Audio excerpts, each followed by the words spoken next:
Good morning. Online classes में आपका स्वागत है। हम 2.3 का मुद्दा यहाँ पर कैंसिल है। 2.2 का मुद्दा हो गया था और अब 2.3, तो 2.3 का मुद्दा कैंसिल है, बराबर है। 2.3 पूरा कैंसिल है। तो अब हम आगे बढ़ेंगे 2.4 में, अंश परिवर्तन और हस्तांतरण की विधि।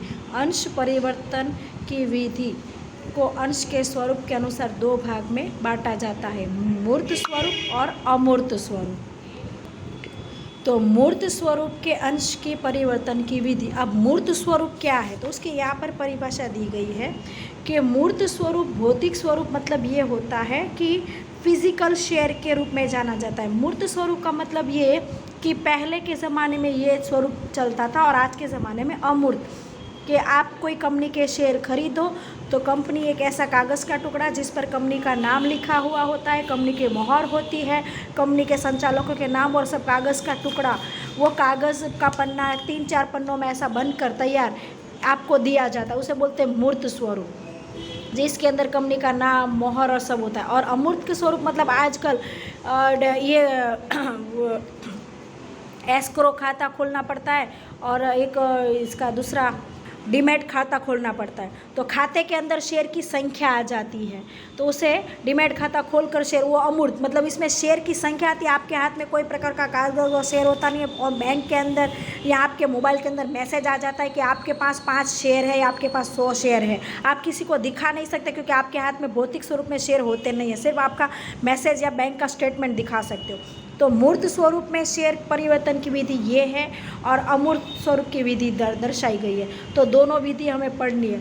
तो मूर्त स्वरूप पहले प्रचलित था, आज के ज़माने में अब मूर्त स्वरूप में शेयर परिवर्तन, शेयर की विधि का उपयोग नहीं है, पर हमारे कोर्स में है तो हम उसको आगे बढ़ाएंगे। इसके अंदर से 2.3 का मुद्दा कैंसिल और 2.5 का मुद्दा कैंसिल और 2.4 पूरा है, तो हम उस पर आगे बढ़ रहे हैं। संपूर्ण अंशों के परिवर्तन की विधि।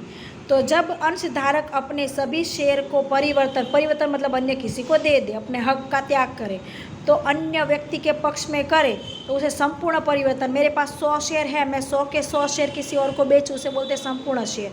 और 100 में से 50 शेयर बेचूँ, 50 ना बेचूँ, उसे कहते हैं अंशतः परिवर्तन। तो संपूर्ण मतलब कि जितने भी शेयर मेरे पास है मैं पूरे के पूरे शेयर बेच दूँ और किसी और को अपना मालिक के हक दे दूँ, उसे बोलते हैं संपूर्ण अंश का परिवर्तन।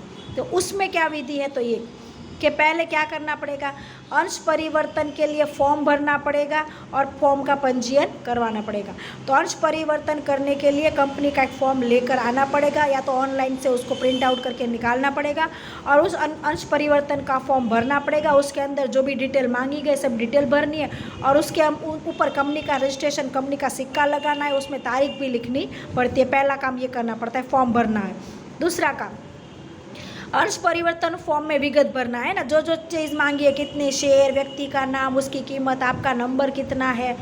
तो अंश परिवर्तन फॉर्म में अंश विक्रेता और खरीदने वाले, विक्रेता और विक्रेता मतलब बेचने वाले, क्रेता मतलब खरीदने वाले, बेचने वाले खरीदने वाले दोनों अपना पूरा नाम लिखेंगे, अपना पता, कौन सी कंपनी के शेयर है, शेयर का प्रमाण पत्र का नंबर क्या है, उसकी कीमत क्या है, आदि सब जानकारी फॉर्म में जो मांगी गई वो सब भरेंगे। स्टैम्प ड्यूटी लगाएंगे, जो ड्यूटी प्रचलित होगी वो स्टैम्प ड्यूटी मतलब सिक्का वो स्टैम्प टिकट आ गए थे ना, वो लगाना। साक्षी की उपस्थिति में सही करनी पड़ती है, वो एक साक्षी रखना पड़ता है, साक्षी की सही करनी पड़ती है, साक्षी का भी नाम पता और वो सब दर्शाना पड़ता है। तो दोनों फॉर्म की डिटेल आ गई। अब अंश परिवर्तन का जो फॉर्म है और अंश परिवर्तन का जो प्रमाण पत्र है वो फॉर्म भर दिया, उसके साथ प्रमाण पत्र पिनअप करके जोड़ के क्या करना है, कंपनी को भेज देना है। अंश क्रेता स्वयं खरीदने वाला और अंश के दलाल के द्वारा अंश परिवर्तन का यह फॉर्म है, उसके साथ अंश का प्रमाण पत्र जोड़कर कंपनी की रजिस्टर ऑफिस में इसको भेजा जाता है और कंपनी को बोला जाता है कि मेरे, अब क्यों कंपनी को भेजा जाएगा, क्योंकि कंपनी के अंदर उसका नाम लिखा होगा। कंपनी, अब वो व्यक्ति अपने शेयर बेच रहा है तो उसकी जगह पर दूसरे व्यक्ति का नाम रजिस्टर में लिखना पड़ेगा ना, इसलिए कंपनी को भेजेंगे तो कंपनी अपने रजिस्टर के अंदर नाम बदल देगी। प्रमाण पत्र में कंपनी में नहीं दिया हुआ होगा तो आवंटन भेजा जा सकता है, तो अंश आवंटन भेज जा सकता है। अगर कंपनी ने उस व्यक्ति को प्रमाण पत्र नहीं दिया है तो आवंटन पत्र तो दिया ही होगा। कंपनी या तो आवंटन पत्र देती है तो प्रमाण पत्र देती है। तो अगर आप बेचने वाले के पास प्रमाण पत्र न हो तो वो क्या फॉर्म के साथ क्या भेजेगा, प्रमाण पत्र के बदले क्या भेजेगा, आवंटन पत्र।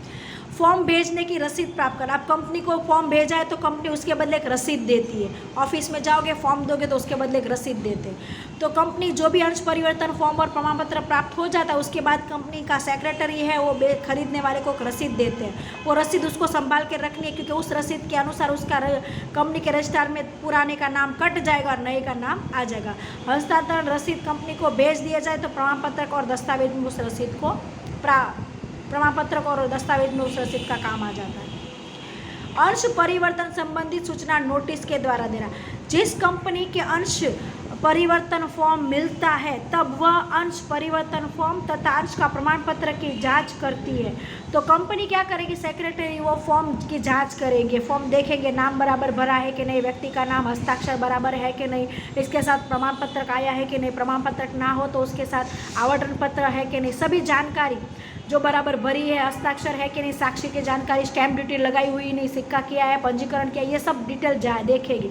और दोनों पक्षकार की परिवर्तन संबंधित नोटिस द्वारा उसके बाद दोनों को नोटिस दे देगी कि भाई देखो आपके द्वारा परिवर्तन की यहाँ पर मांग की गई है, सही है ना, आप राजी खुशी से कर रहे हो ना, शायद बल जबरदस्ती हो, तो नोटिस के हेतु नकली परिवर्तन रोका जाता है। फिर उसको देखते हैं कि भाई कोई झूठ मूठ में नकली परिवर्तन तो नहीं हो रहा है ना, मेन व्यक्ति को नोटिस दी जाती है और खरीदने वालों को भी नोटिस दी जाती है, भाई आपके शेयर आप बेचना चाहते हो, आप इसके लिए सहमति है कि नहीं। ऐसा 2 सप्ताह की राह दे, 15 दिन का समय दिया जाता है उन लोगों को। तो परिवर्तन के संबंधित किसी भी पक्षकार को आपत्ति हो तो 2 सप्ताह में बताने के लिए कहा जाता है।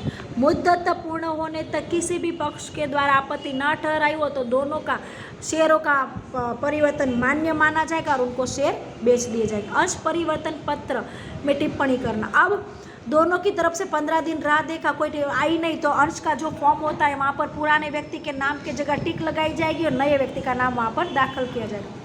तो कंपनी के दोनों पक्षकार नोटिस देने के बाद कोई अवधि या कोई आपत्ति ना आए तो आवेदन पत्र ना मिले तो दोनों के पक्षों की सम्मति मान ली जाती है। ऐसा मानकर अंश परिवर्तन का जो फॉर्म होता है वहाँ पर सेक्रेटरी टिक लगाता है और जिसके नाम पर अंश परिवर्तन किया गया उसका नाम अंश परिवर्तन पत्रक में लिखता है, नया नाम लिखेगा और पुराना नाम काट देगा।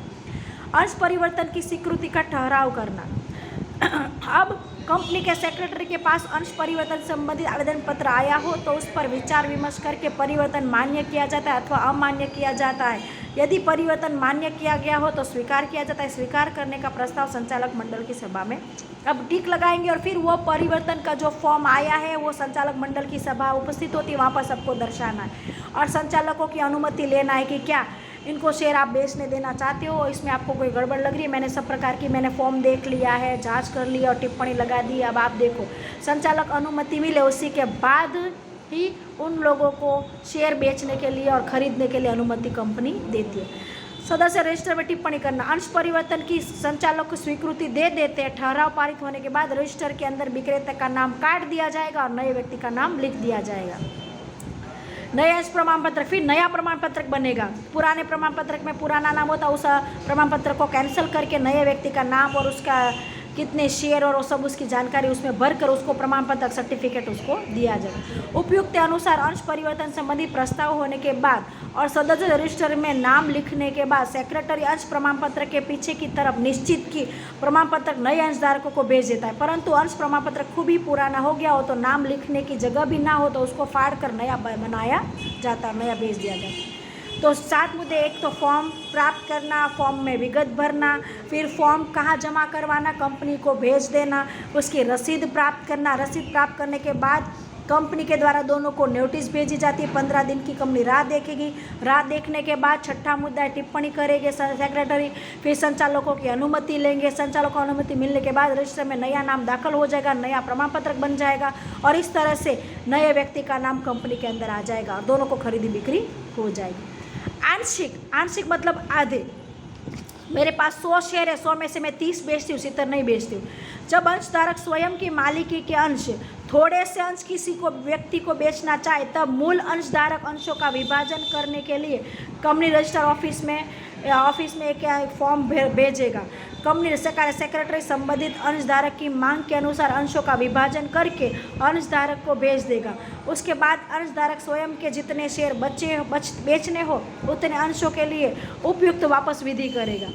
यानी कि आधे शेयर 30 शेयर बेचने तो कंपनी को एक पत्र भेजेगा कि मुझे अपने 30 शेयर बेचने, तो सेक्रेटरी सब जानकारी देने के बाद एक नया प्रमाण पत्र को उसको नया फॉर्म दे देते हैं और फिर वापस यही जानकारी जो ये 7 मुद्दे बने हैं 9 मुद्दे, वापस उस विधि का पालन करना पड़ता है। पर यहाँ पर 9 विधि है संपूर्ण में और आंशिक में 10 है। पहला स्टेप ये होगा कि पहले से हम कंपनी को पूछेंगे, उसके बाद उनकी मांग के अनुसार 2 टुकड़े में बांटने के बाद ये वापस 9 मुद्दे लगाने। अमूर्त में क्या होगा, तो अमूर्त के अंदर मतलब आपके हाथ में शेयर तो है नहीं, तो क्या करोगे, कोई भी अंशधारक मूर्त स्वरूप के अंश रख सकता है, लेकिन नए प्रावधान के अनुसार अंशधारक ऐसे अंशों का बिक्री नहीं कर सकता। उसे यदि ऐसे अंशों का विक्रय करना हो तो मूर्त प्रकार के अंशों को अमूर्त प्रकार के अंशों में बदलना पड़ता है। बराबर। विक्रय के अतिरिक्त यहाँ का हस्तांतरण परिस्थितियों में किया जाता है। बस यहाँ तक रहने देते हैं, वीडियो बड़ा हो जाएगा, कल मिलते हैं आगे।